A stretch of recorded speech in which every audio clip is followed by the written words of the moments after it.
Vanderbilt versus Tennessee, a game that can keep Vandy out of the playoffs potentially, or Joe, they could go 10-2 and get themselves and find themselves in the playoff here. When you preview Vanderbilt versus Tennessee, how do you see it going down? Blake, on FanDuel, Tennessee is a 2.5-point favorite, which is shocking. So we can't sit here and talk about, hey, Tennessee's going to upset Vanderbilt. By a betting perspective, they are favored in this game at home. Blake, this game is going to be quite compelling because you have a Tennessee defense, a front seven that is quite stout. 35 sacks on the year. Their offensive line also has been extremely stellar. 14 sacks allowed. Going up against a Vanderbilt team that, as you alluded to earlier, is very underrated defensively.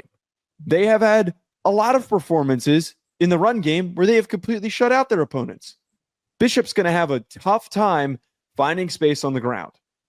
And on top of this, Vanderbilt has had recently two of its best offensive performances against Auburn and against Kentucky. And Diego Pavia leads the SEC in passing efficiency and yards per attempt. Blake, I think Vanderbilt wins this game. I'm just going to be straight up with you.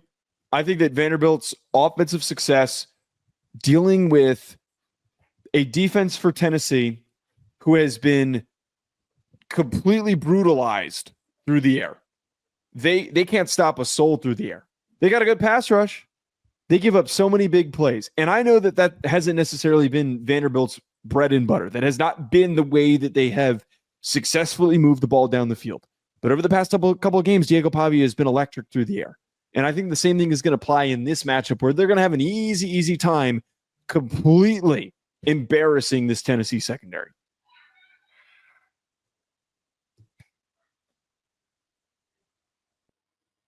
Oh, no. What are you going to say?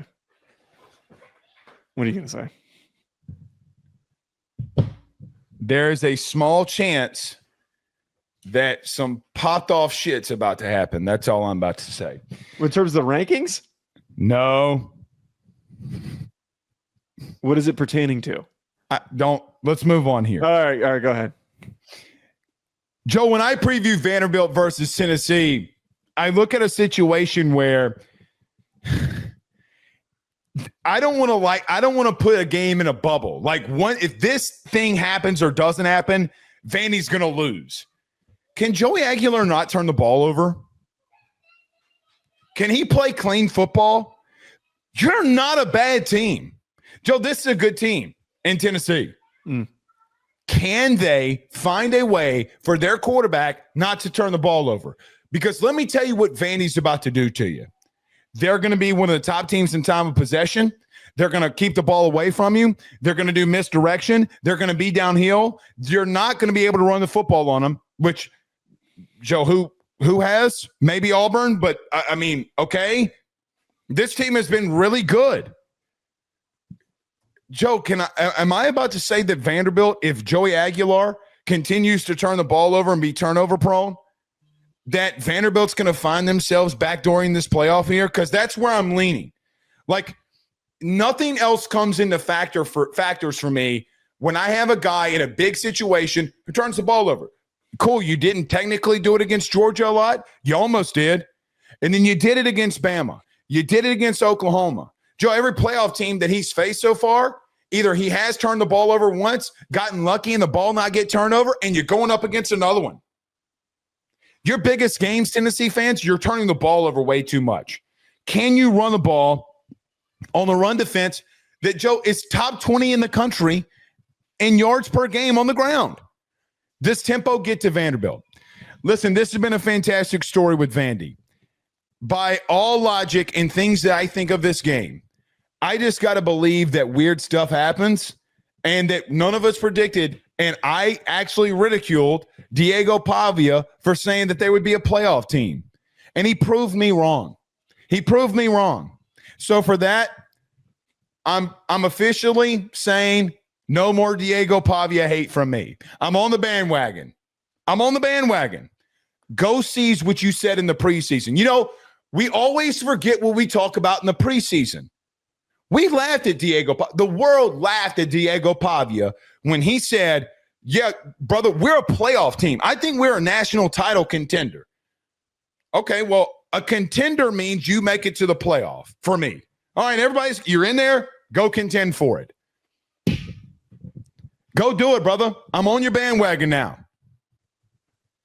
I also really think, Blake, with this game, I understand that Tennessee had put out a really good game this past week against Florida. I understand that. I understand that they completely embarrassed a team that is a rival of theirs, and there is a lot of pride to be had with that performance. But Blake, if I look at these two seasons for these two squads, I just feel like Vanderbilt has had numerous performances, especially in the last month, that make me believe that they are not only going to stress Tennessee, but are the worst possible matchup for Tennessee. I think that there's going to be a lot of blind faith in Tennessee that just because they dogged on Florida, that they're going to come in and do, maybe not dog Vanderbilt, but be able to get this job done and beat Vanderbilt at home. It is going to be one of the hardest road environments that they're stepping into for Vanderbilt. They struggled the last time that they went on the road in another difficult road environment when they traveled to Alabama. Like, quite simply, where I do not have ultimate faith is that I just do not think that this Tennessee defense has the bodies, especially in their secondary, to keep Diego Pavia in check. What helped Alabama at least accomplish that is they had a really underrated secondary. They had a really solid front, and they had some solid linebackers, but their secondary was able to completely remove any passing attack for the most part, and they were able to completely shut down Pavia against the run. I think it's going to be a very tall task for them to be able to do that this week, especially with the recent string of games Pavia has had. Josh Heupel, talking about secondaries, Josh Heupel, you got to make this a 48-45 game. You got to make it a score fest. Joe, this secondary for Vanderbilt is really bad. Everybody's like, oh, they've been playing great. They've been playing great. They've been playing great.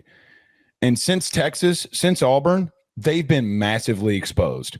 Joe, what if I would have told you a month ago that Auburn was going to expose Vanderbilt's secondary? You would have been like, Vanderbilt secondary over Auburn? Joe, they're 109th in the country in passing yards allowed.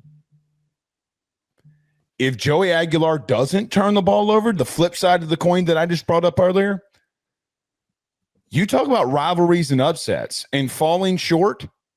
Dude, they can put up yards. They can put up points. Joe, Tennessee, for what it's worth, they're fourth in the country in scoring offense. Like them, love them, or hate them, they can score a lot. If I'm Heupel, I'm going full old school tempo, and I'm trying to score as many points as I can. Like, I'm going full Hendon Hooker on their ass. I'm going full McCoy on their ass. I'm going full everything that Josh Heupel is known for. This secondary is bad getting sideline to sideline. Thanks, Steve Sarkisian, for pointing that out to America. Yep. They are very bad in their safety room getting side. Now, you try to run the ball on them, they're going to knock your block off. They're downhill. Kind of reminds me of Notre Dame a little bit, to be honest with you. Like old school Brian Kelly, Notre Dame. They're big in the middle. They're really tough. Safety's downhill. But you know what? You can kind of get sideline to sideline on them. It's not a shot to you. It's a shot at Brian Kelly for what it's worth. Bottom line is, for me, Joe, I think Vandy is going to win. But, man, this one's going to be really close. I feel like I could wake up tomorrow and pick Tennessee. Like, I think this one's going to be tight. I don't know how this one goes. The line on this game, the over-under on this game on FanDuel, 65.5 points. I think that's the other part with this. You pointed out the Vanderbilt secondary has also been quite porous. They're 128th in EPA per pass allowed. Part of me kind of wonders, though, does this game play out like the Oklahoma game? Oh, because Vanderbilt's run defense is really, really solid. It's very solid. If Aguilar turns the ball over, gives Vanderbilt a short field, this is not an offense that you want to give a short field to. If he has a turnover, does that set up a similar performance in which he throws, has multiple critical errors, and they're chasing, and they're trying to play from behind? Here's a really interesting stat that I found coming into this. Tennessee is 1-3 when Aguilar has 35 plus pass attempts. And under Josh Heupel overall, Tennessee is 3-7 when his starting quarterback has over 35 plus pass attempts. So the big key here is that they got to get the run game going.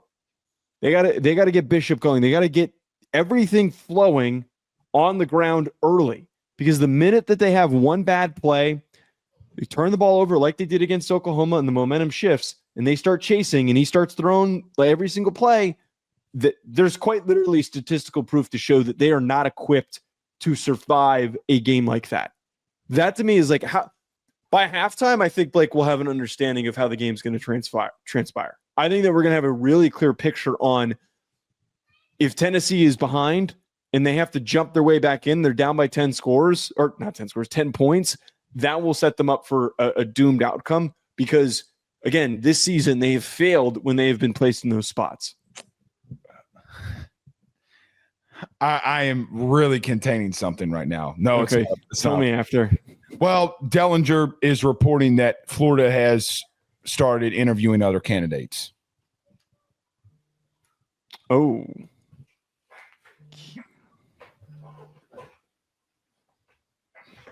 That's interesting. That's interesting. So, do you hear this? Yeah. Yes, I hear that. I have 412 text messages at the current moment. Is that even the peak of the? I haven't read them. I haven't read them. So I'm just, cautiously getting a little bit optimistic here. So I'm sorry for my panic. To wrap up my thought on this one, Joe, I just think Aguilar's going to turn the ball over too much. I think you are who you are. So give me Vandy. Can Vandy get in the playoffs? That's just going to be the ultimate question here. All right.